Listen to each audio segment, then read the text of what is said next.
Hello everyone, আমি এখন কি খাচ্ছি সেটা আপনাদের সাথে শেয়ার করব, কিন্তু এটা দেখে কেউ খবরদার কিন্তু এই ভিডিও ছেড়ে যাবেন না, ঠিক আছে?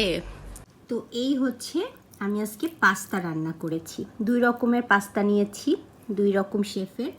আচ্ছা, তারপরে এই যে এখানে পেঁয়াজ নিয়েছি 2 খণ্ড করে আর কি, 2 টুকরা করে। তারপরে এই যে দেখতে পাচ্ছেন এখানে ডিম নিয়েছি আমি, এই যে ডিম, যেভাবে আর কি নুডলস রান্না করি সেভাবে।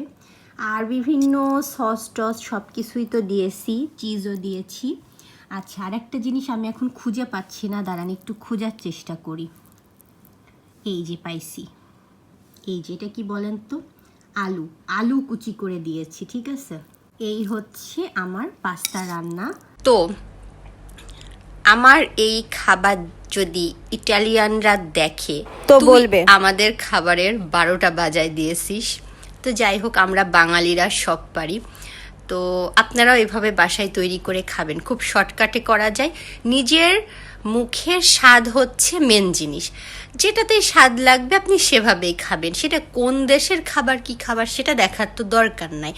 পাস্তার মধ্যে আমি যদি আলু দিই কি সমস্যা, পাস্তার মধ্যে আমি যদি ডিম দিই কি সমস্যা বলেন? তা আমি তো এভাবে খেতে পছন্দ করি, তাই খাই।